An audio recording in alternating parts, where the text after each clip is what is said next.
English speaking course के day 56 में आप सभी का स्वागत है।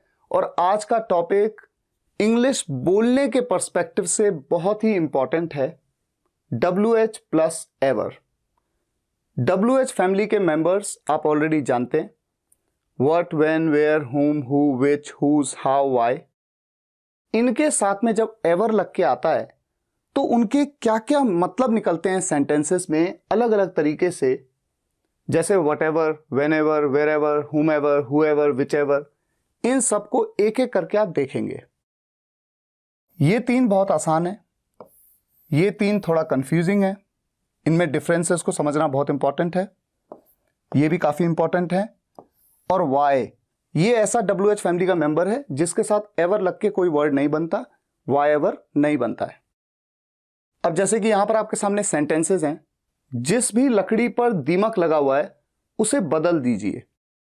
क्या आप ये पहचान सकते हैं कि यहां पर जो ये चार ऑप्शन है, which ever, how ever, whomever, who ever, कौन सा वाला ऑप्शन इस सेंटेंस में आएगा? या फिर ये सेंटेंस जिसको भी आप ऑर्डर दोगे वो तुरंत दिल्ली के लिए निकल जाएगा।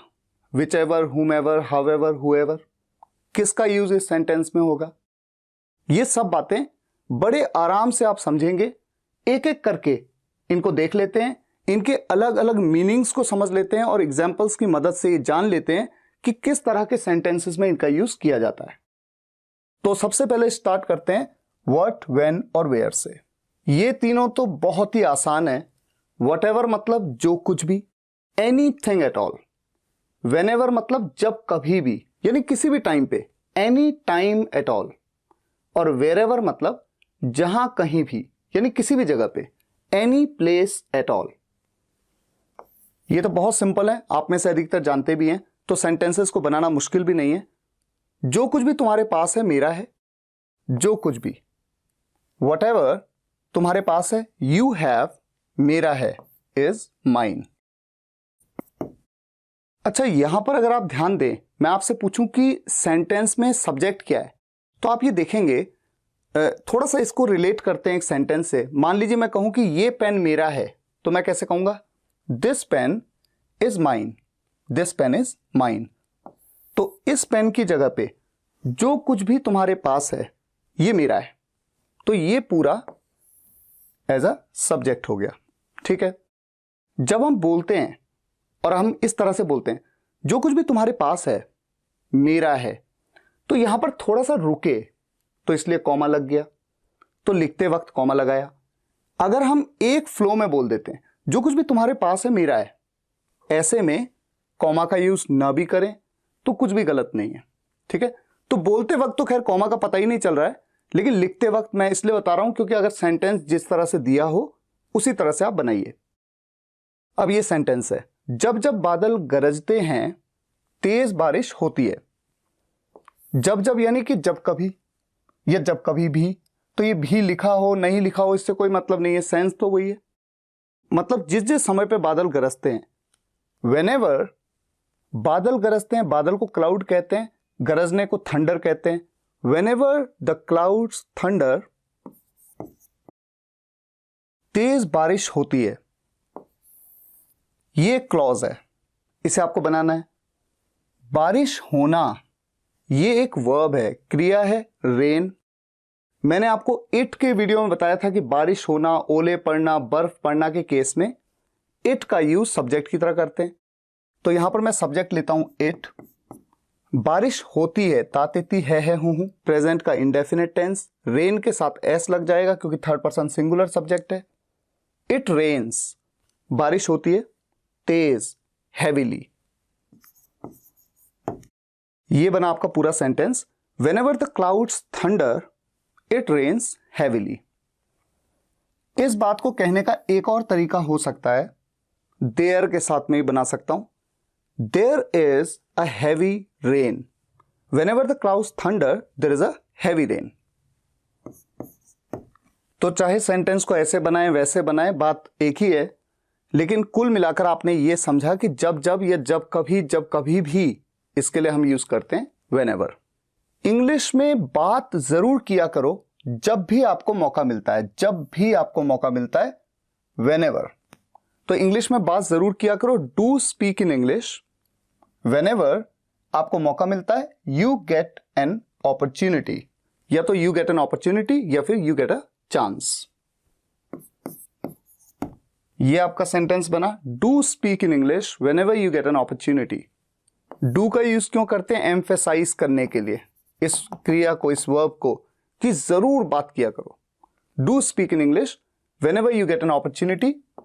एन अपॉर्चुनिटी की जगह अ चांस भी कह सकते हैं, बात एक ही है। You get a chance. जहां कहीं भी मैं रहा मेरे मकान मालिक बहुत ही सहयोग करने वाले थे। जहां कहीं भी वेरेवर। वेरेवर आई लिव्ड, मैं रहा, पास्ट इंडेफिनिट टेंस में। लिव्ड की जगह पे मैं स्टेड भी कह सकता हूं। रहना, ठहरने के लिए स्टे भी कहते हैं।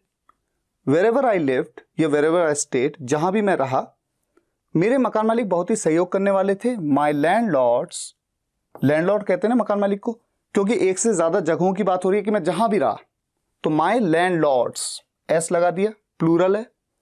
माई लैंडलॉर्ड्स वर, कैसे थे? बहुत ही सहयोग करने वाले, यानी बहुत ही cooperative. My landlords were very cooperative. ये सेंटेंस भी बन गया। Wherever I lived my landlords were very cooperative. तुम्हारे दिल में जो कुछ भी है मुझे बता दो। जो कुछ भी, whatever है, is, whatever is तुम्हारे दिल में, in your heart, मुझे बता दो, tell me। यहां पर थोड़ा सा इंटरेस्टिंग चीज एक आपको पता होनी चाहिए, जैसा कि मैंने आपको पहले भी ये बात बताई है देयर के वीडियो में। अब आप देख रहे हैं तुम्हारे दिल में जो कुछ भी है, ये तो आपका सब्जेक्ट हो गया, वर्ब हो गई। ऑब्जेक्टिव पार्ट ये आया, तो ऑब्जेक्टिव पार्ट की शुरुआत एक प्रेपोजिशन से हो रही है, तो यहां पर आप क्या कर सकते हैं? देयर का यूज कर सकते हैं। बोलते वक्त तो ये बहुत ही कॉमन है, whatever is there in your heart tell me. और मुझे बताओ या मुझे बता दो के लिए टेल मी की जगह पे एडवांस इंग्लिश में लेट मी नो, ये भी काफी कॉमन है। तो चारों तरीके से सेंटेंस को बना सकते हैं। देयर का यूज ना करें तब भी ठीक है, देयर का यूज करें ये ज्यादा बेहतर है।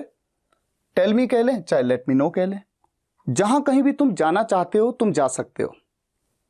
जहां कहीं भी, वेरेवर तुम जाना चाहते हो, यू वॉन्ट टू गो, तुम जा सकते हो, यू कैन। अच्छा, यहां पर मैं जब कहता हूं तुम जा सकते हो, तो मैं कहने में तो ऐसा कह सकता हूं यू कैन गो, लेकिन बार बार गो क्यों कहूं जब जाने की ही बात हो रही है? तो इसलिए जनरली एडवांस इंग्लिश में इतने में ही स्टॉप कर दिया जाता है, यू कैन, आप जा सकते हो। तो wherever you want to go. और थोड़ा सा एक चीज और, बोलते वक्त इसका जो कॉन्ट्रैक्शन है वना, वना का यूज करना ज्यादा कॉमन है। Wherever you want go you can, तो वांट टू कह लो चाहे वना कह लो, बात एक ही है। अब आपके सामने लिखा है जो कोई भी, एनी बडी एट ऑल, या जिसको भी, तो जो कोई भी या जिसको भी, यानी कोई भी हो सकता है, एनी बडी एट ऑल। इसके लिए आपके सामने तीन विकल्प दिए, whoever, whomever और whichever। अब थोड़ा सा इस चीज को नोट करिएगा। आप तो जानते ही हैं, पिछले वीडियो में भी मैंने आपको ये बात बताई थी डाउट्स में, who का यूज हमेशा सब्जेक्ट को रेफर करने के लिए करते हैं और whom का यूज ऑब्जेक्ट को रेफर करने के लिए करते हैं। उसी तरह से whoever का यूज सब्जेक्ट को रेफर करने के लिए करते हैं और whomever का यूज ऑब्जेक्ट को रेफर करने के लिए करते हैं। whoever या whomever दोनों का यूज तब किया जाता है जब हम किसी लिविंग बीइंग की बात करते हैं, यानी किसी सजीव की।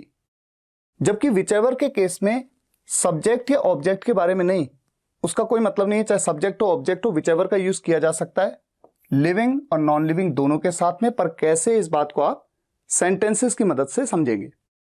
सबसे पहला सेंटेंस आपके सामने, जो कोई भी आपसे मिलता है आपकी तारीफ करता है। अब यहां पर देखिए, जो कोई भी की जगह पे मान लीजिए होता राहुल आपसे मिलता है, तो सब्जेक्ट कौन होता? राहुल। मिलना होती क्रिया यानी कि वर्ब, और आप होते ऑब्जेक्ट। तो सब्जेक्ट की जगह पे आ रहा है जो कोई भी, और जो कोई भी मतलब कोई व्यक्ति है तो लिविंग है, और सब्जेक्ट को रेफर कर रहा है, तो ये सब्जेक्ट प्रोनाउन whoever का यूज किया जाएगा। जो कोई भी आपसे मिलता है, तातेती है हूं, प्रेजेंट का इंडेफिनिट टेंस।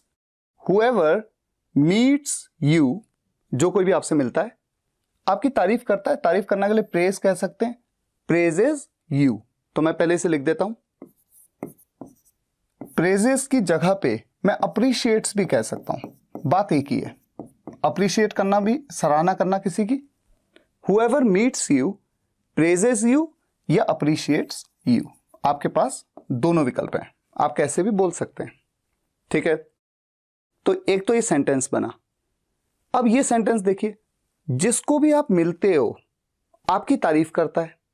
अब जरा सोचिए, अगर जिसको भी की जगह पे मैं कह दूं आप मिलते हो राहुल को, राहुल को आप मिलते हो, तो मिलने का काम कौन करता है? आप करते हो। तो जो काम को करता है वो तो सब्जेक्ट होता है, तो यहां पर सब्जेक्ट है आप, काम है मिलने का, वर्ब है मीट, क्रिया, तो ये हो गया आपका ऑब्जेक्ट, क्योंकि जिसे आप मिलोगे वो ऑब्जेक्ट है। तो इस वक्त ये ऑब्जेक्ट की भूमिका में आ रहा है, इसलिए यहां पर सही यूज होना चाहिए whomever। और जिसको भी आप मिलते हो ऑब्वियस सी बात है लिविंग बीइंग है, तो whomever आप मिलते हो, you meet, present indefinite tense में you meet, whomever you meet। और फिर बाकी की बात तो एक जैसी है, आपकी तारीफ करता है प्रेजेस या अप्रिशिएट्स यू। तो आपने देखा कितना इंटरेस्टिंग हो गया। जो कोई भी आपसे मिलता है, यहां पर जो कोई भी, वो जो भी है वो सब्जेक्ट है, क्योंकि मिलने का काम वो करता है, तो सब्जेक्ट प्रोनाउन का यूज हुआ। और यहां पर जिसको भी आप मिलते हो, तो मिलने का काम तो आप करते हो, लेकिन किसे मिलते हो वो ऑब्जेक्ट है, तो इसलिए ऑब्जेक्ट प्रोनाउन का यूज हुआ। तो कितना फर्क पड़ जाता है सेंटेंस में छोटी छोटी चीजों पे। अच्छा, आगे बढ़ते हैं। अब देखिए, पिछले सेंटेंस में था जो भी आपसे मिलता है, वहां पर यह नहीं बताया कि जो भी व्यक्ति, जो भी लड़का, जो भी लड़की, जो भी इंसान, ऐसा कुछ नहीं बोला। तो हमने whoever का यूज कर लिया और whomever का यूज यहां पर कर लिया। लेकिन अब सेंटेंसेस में थोड़ा सा फर्क है। जो कोई भी आपसे मिलता है की जगह जो कोई भी व्यक्ति आपसे मिलता है, यहां पर जिसको भी आप मिलते हो की जगह जिस भी व्यक्ति को आप मिलते हो, यह चीज एडिशनल हो गई। ऐसे में क्या होता है, अगर कौन, चाहे वो लड़का है, लड़की है, व्यक्ति है, ऐसा नहीं बताया होता तो whoever या whomever का यूज करते हैं। लेकिन जब बताया गया हो, ऐसे में इनका यूज नहीं करते हैं। लिविंग के केस में, ये लिविंग की बात हो रही है ना, कोई व्यक्ति तो लिविंग है, whichever का यूज करते हैं। तो थोड़ा सा इंटरेस्टिंग हो गया। जो कोई भी व्यक्ति मतलब whichever person meets you praises you। उम्मीद है आप इस बात को समझ पाए, क्योंकि मैंने बता दिया कि कौन व्यक्ति। तो अगर मैं कहता जो भी लड़का आपसे मिलता है, whichever boy meets you, जो भी लड़की आपसे मिलती है, whichever girl meets you, ठीक है। और जिस भी व्यक्ति को आप मिलते हो, whichever person, एक बार फिर से whichever person you meet। तो सेंटेंस लगभग वही है। तो यहां पर चाहे ऑब्जेक्टिव रेफरेंस हो या सब्जेक्ट को रेफर कर रहे हो, चाहे सब्जेक्ट है चाहे ऑब्जेक्ट, whichever का यूज कर रहे हैं। और वो क्यों कर रहे हैं? क्योंकि बता रहे हैं कि वो कौन है। तो whichever person you meet praises you। तो यहां पर तो हम किसी लिविंग बीइंग को बता रहे हैं। अब जरा देखते हैं whichever का यूज नॉन लिविंग के केस में कैसे होता है। जो कुर्सियां टूटी हुई हैं उन्हें कबाड़ी वाले को बेच दो। जो मतलब क्या हुआ? जो कोई भी कुर्सियां। तो जो कोई भी कुर्सियां टूटी हुई हैं उन्हें कबाड़ी वाले को बेच दो। whichever chairs टूटी हुई हैं, आर टूटी हुई के लिए क्या कहेंगे आप? ब्रोकन, ब्रेक की थर्ड फॉर्म। ये बात मैंने टूटा हुआ, मुड़ा हुआ उसमें बताई है वीडियो में। उन्हें कबाड़ी वाले को बेच दो, सेल देम, उन्हें बेच दो, सेल देम किसे? कबाड़ी वाले को, टू द स्क्रैप डीलर। अच्छा, यहां पर एक पॉइंट है, जो भी कुर्सियां, अब जो भी कोई चीज के लिए हम क्या करते हैं, व्हाटएवर का भी तो यूज करना सीखा था हमने शुरुआत में। तो यहां पर आप whichever की जगह पे, नॉन लिविंग के केस में आप whichever की जगह पे व्हाटएवर का भी यूज कर सकते हैं। तो ये एक एडिशनल बात आपको पता लगी। यहां पर आप कह सकते हैं whatever chairs are broken, sell them to the scrap dealer. तो मैं यहां पर व्हाटएवर को भी लिख देता हूं, ठीक है। जिस भी कार को उसने खरीदना चाहा उसके पापा ने उसे दिला दी। जिस भी कार को, यानी जो कोई भी कार, जो भी कार, तो कार तो एक नॉन लिविंग है, ऐसे केस में विच एवर कार, जो भी कार उसने खरीदना चाहा, पास्ट इंडेफिनिट टेंस में, ही वॉन्टेड टू बाय, उसके पापा ने उसे दिला दी, हिज फादर गॉट हिम, इसे लिख देते हैं। अच्छा, यहां पर एक चीज बड़ी इंटरेस्टिंग है, मैंने कहा उसके पापा ने उसे दिला दी, अगर मैं कहता उसके पापा ने उसे दे दी तो गॉट की जगह मैं कह देता गेव हिम, गिव की second form past indefinite tense में। लेकिन देना नहीं, दिलाना की बात हो रही है, ऐसे में गेट का यूज किया जाता है। जैसे मुझे एक गिलास पानी दे दो, give me a glass of water, और मुझे एक पानी दिला दो, एक गिलास पानी दिला दो, get me a glass of water, ठीक है। और यहां पर प्रोवाइडेड भी कह दें तो कोई गलत नहीं होगा, हालांकि सबसे बेस्ट यही रहेगा जो स्पीकिंग पॉइंट ऑफ व्यू से भी अच्छा है, his father got him, whichever car he wanted to buy, his father got him। अब ये सेंटेंस देखिए, जो भी यहां आया वो कभी वापस नहीं गया, तो जो भी आया आने का काम उसने किया, वो सब्जेक्ट है, तो whoever came here he never went back, ठीक है। तो सेंटेंस बन गया whoever came here he never went back।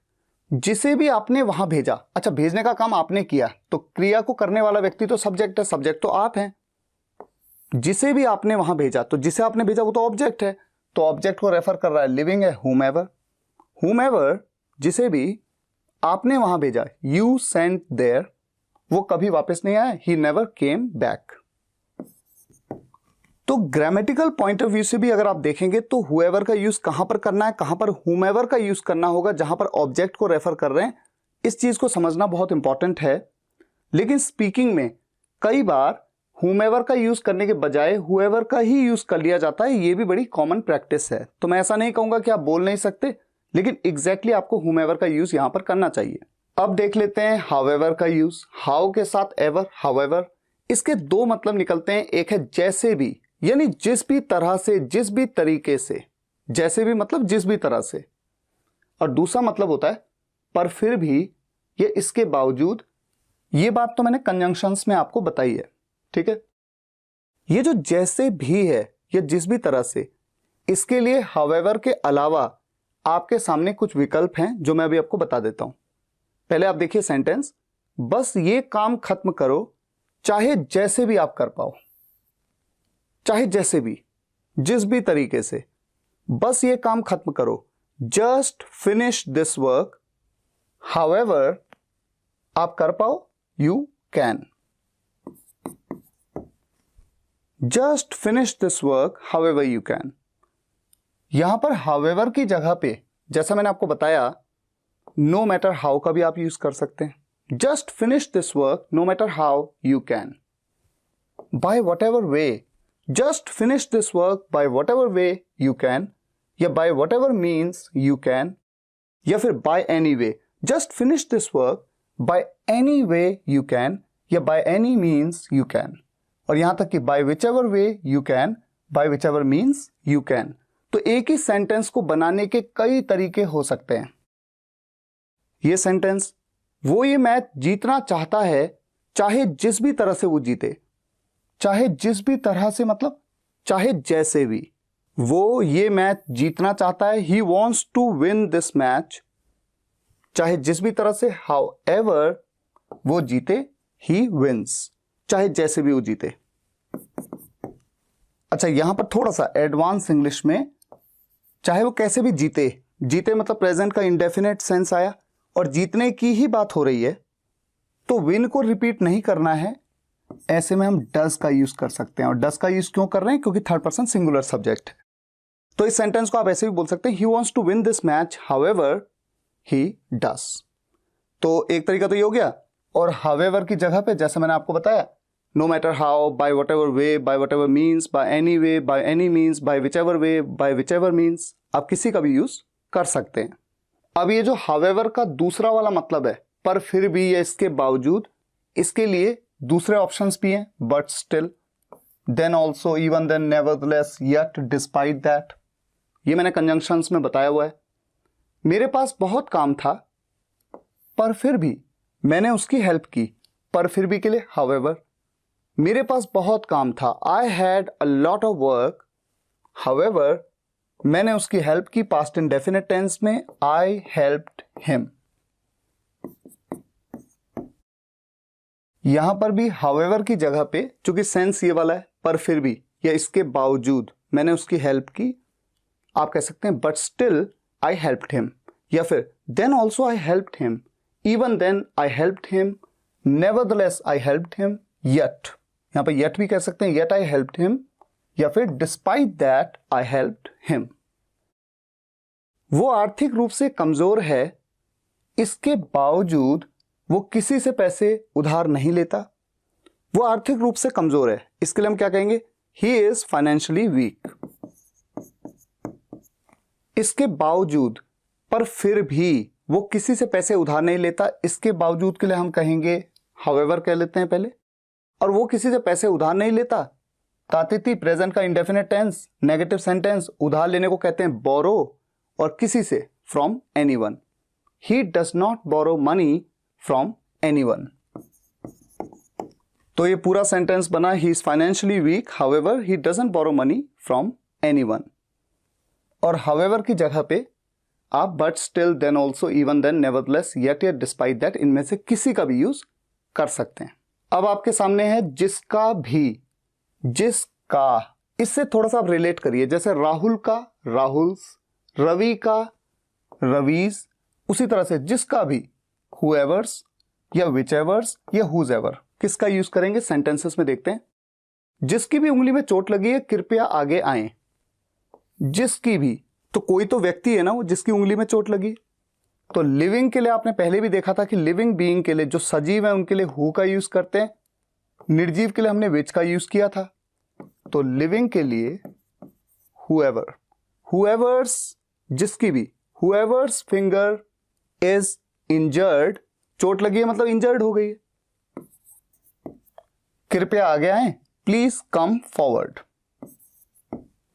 अब होता यह है कि जैसे मैंने आपको बताया, लिविंग के लिए आप हुएवर्स का यूज करिए, नॉन लिविंग के लिए विचएवर्स का यूज करिए, लेकिन हुजएवर का यूज आप लिविंग या नॉन लिविंग दोनों के लिए कर सकते हैं। ये इंटरेस्टिंग है, ठीक है। तो यहां पर हुएवर्स की जगह पे मैं हुजएवर भी कह सकता हूं, लेकिन मैं आपको ये बता दूं कि हुजएवर का यूज अब उतना किया नहीं जाता, बजाय इसके या तो लिविंग के लिए हुएवर्स या नॉन लिविंग के लिए विचएवर्स का यूज करना ज्यादा कॉमन हो गया इंग्लिश में। तो इस तरह से सेंटेंस को बना सकते हैं, whoever's finger is injured, please come forward. जिसके भी पन्ने फटे हुए हैं उस किताब को यहां से हटा दो। अब जब हम कहते हैं जिसके भी पन्ने फटे हुए हैं, यानी जिस भी किताब के पन्ने, तो ये तो नॉन लिविंग है, नॉन लिविंग के साथ में विचएवर्स।